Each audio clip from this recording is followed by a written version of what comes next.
Lahore central jail में 23 मार्च 1931 की शुरुआत किसी और दिन की तरह ही हुई थी। फर्क सिर्फ इतना था कि सुबह सुबह जोर की आंधी आई थी, बहुत तेज। लेकिन जेल के कैदियों को थोड़ा अजीब सा लगा जब 4 बजे ही वार्डन चरत सिंह ने उनसे आकर कहा कि वो अपनी अपनी कोठरियों में चले जाएं। उन्होंने कारण नहीं बताया था। उनके मुंह से सिर्फ ये निकला कि आदेश ऊपर से है। अभी कैदी सोच ही रहे थे कि माजरा क्या है। जेल का नाई बरकत हर कमरे के सामने फुसफुसाते हुए गुजरा कि आज रात भगत सिंह, राजगुरु और सुखदेव को फांसी दी जाने वाली है। उस क्षण की निश्चिंता ने उनको झकझोर कर रख दिया।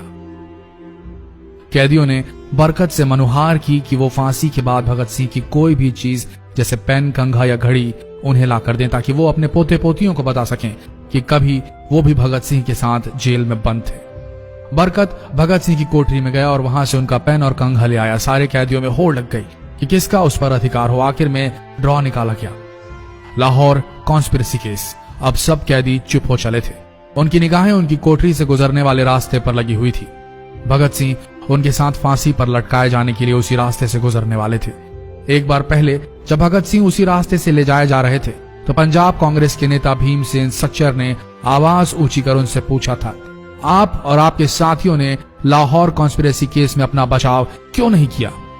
भगत सिंह का जवाब था, इनकलाबियों को मरना ही होता है क्योंकि उनके मरने से ही उनका अभियान मजबूत होता है, अदालत में अपील से नहीं। वार्डन चरत सिंह भगत सिंह के खैर ख्वाह थे और अपनी तरफ से जो कुछ बन पड़ता था उनके लिए किया करते थे। उनकी वजह से ही लाहौर की द्वारकादास लाइब्रेरी से भगत सिंह के लिए किताबें निकलकर जेल के अंदर आ पाती थी। भगत सिंह की जेल की जिंदगी काफी कठिन थी। किताबें पढ़ने का शौक हो चला था उन्हें कि एक बार उन्होंने अपने स्कूल के साथी जयदेव कपूर को लिखा था कि वो उनके लिए कार्ल लिब्नेख्त की मिलिट्रिज्म, लेनिन की लेफ्ट विंग कम्युनिज्म और ऑप्टन सिंक्लेयर का उपन्यास द स्पाई कुलबीर के जरिए भिजवाएं। भगत सिंह जेल की कठिन जिंदगी के आदी हो चले थे। उनकी कोठरी नंबर 14 का फर्श पक्का नहीं था, उस पर घास उगी हुई थी। कोठरी में बस इतनी ही जगह थी कि उनका 5 फुट 10 इंच का शरीर बमुश्किल उसमें लेट पाए।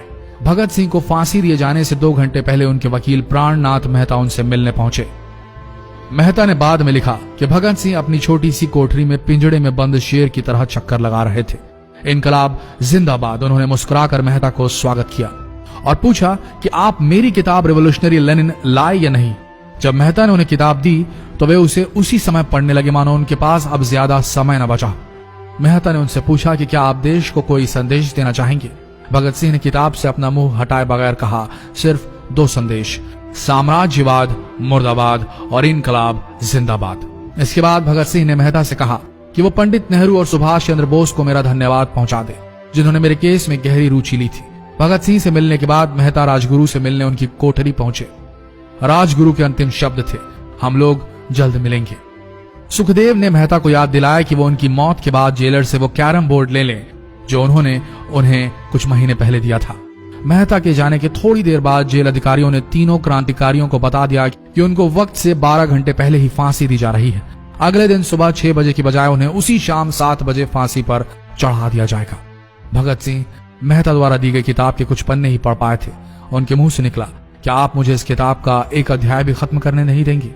भगत सिंह ने जेल के मुस्लिम सफाई कर्मचारी बेबे से अनुरोध किया कि वो उनके लिए उनको फांसी दिए जाने से 1 दिन पहले शाम को अपने घर से खाना जरूर लाएं। लेकिन बेबे भगत सिंह की इच्छा पूरी नहीं कर सके क्योंकि भगत सिंह को 12 घंटे पहले फांसी देने का फैसला ले लिया गया और बेबे जेल के गेट के अंदर ही नहीं घुस पाए। थोड़ी देर बाद तीनों क्रांतिकारियों को फांसी की तैयारी के लिए उनकी कोठरियों से बाहर निकाला गया। भगत सिंह, राजगुरु और सुखदेव ने अपने हाथ जोड़े और अपना प्रिय आजादी गीत गाने लगे। कभी वो दिन भी आएगा कि जब आजाद होंगे हम, या अपनी ही जमीन होगी या अपना आसमान होगा। फिर इन तीनों का एक एक करके वजन लिया गया। सबके वजन बढ़ गए थे। इन सब से कहा गया कि अपना आखिरी स्नान करें। फिर उनको काले कपड़े पहनाए गए लेकिन उनके चेहरे खुले रहने दिए गए।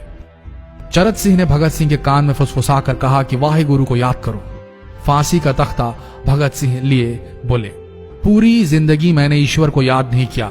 असल में मैंने कई बार गरीबों के कलेश के लिए ईश्वर को कोसा भी है।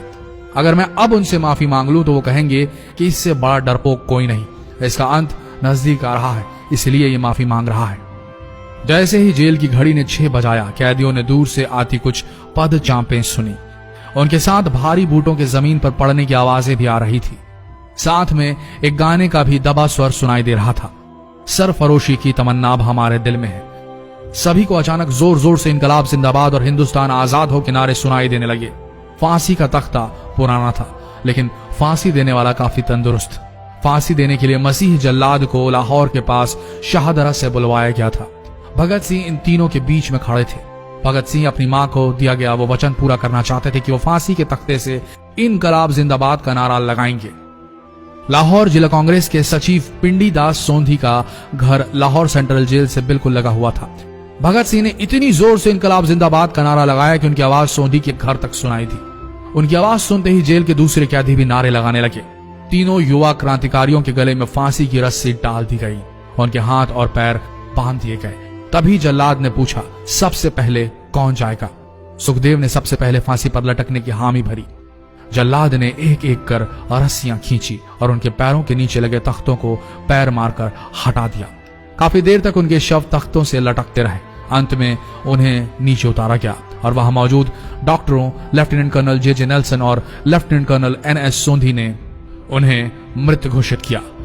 एक जेल अधिकारी पर फांसी का इतना असर हुआ कि जब उससे कहा गया कि वो मृतकों की पहचान करें तो उसने ऐसा करने से इनकार कर दिया। उसे उसी जगह पर निलंबित कर दिया गया अंग्रेजों द्वारा। एक जूनियर अफसर ने यह काम अंजाम दिया। पहले योजना थी कि इन सब का अंतिम संस्कार जेल के अंदर ही किया जाएगा, लेकिन फिर यह विचार त्यागना पड़ा जब अधिकारियों को आभास हुआ कि जेल से धुआं उठते देख बाहर खड़ी भीड़ जेल पर हमला कर सकती है। इसलिए जेल की पिछली दीवार तोड़ी गई। उसी रास्ते से ट्रक जेल के अंदर लाया गया और उस पर बहुत अपमानजनक तरीके से उन शवों को एक सामान की तरह लाद दिया गया। पहले तय हुआ था कि उनका अंतिम संस्कार रावी के तट पर किया जाएगा, लेकिन रावी में पानी बहुत ही कम था, इसलिए सतलज के किनारे शवों को जलाने का फैसला लिया गया। उनके पार्थिव शरीर को फिरोजपुर के पास सतलज के किनारे लाया गया। तब तक रात के 10 बज चुके थे। इस बीच उप पुलिस अधीक्षक कसूर सुदर्शन सिंह कसूर गांव से एक पुजारी जगदीश अचरज को बुला लाए। अभी उनमें आग लगाई ही गई थी कि लोगों को इसके बारे में पता चल गया। जैसे ही ब्रितानी सैनिकों ने लोगों को अपनी तरफ आते देखा, वो शवों को वहीं छोड़कर अपने वाहनों की तरफ भागे। सारी रात गांव के लोगों ने उन शवों के चारों ओर पहरा दिया। अगले दिन दोपहर के आसपास जिला मजिस्ट्रेट की दस्तखत के साथ लाहौर के कई इलाकों में नोटिस चिपकाया गया, जिसमें बताया गया कि भगत सिंह, सुखदेव और राजगुरु का सतलज के किनारे हिंदू सिख रीति से अंतिम संस्कार कर दिया गया है। तो ये थे भगत सिंह की जिंदगी के वो 12 आखिरी घंटे। आशा करते हैं इस वीडियो में सुनाई गई ये कहानी आज युवा पीढ़ी के दिलों में मर चुके देशभक्ति को जगाने में कामयाब होंगी। जितना हो सके इस संदेश को पूरे देश में पहुंचाएं। इस वीडियो को शेयर करें फेसबुक पर, व्हाट्सएप पर, और हो सके तो इस पेज को फॉलो करें ताकि ऐसे ही वीडियोस आप तक सही समय पर पहुंच सके। मिलते हैं अगले वीडियो में, तब तक के लिए आप सबका धन्यवाद।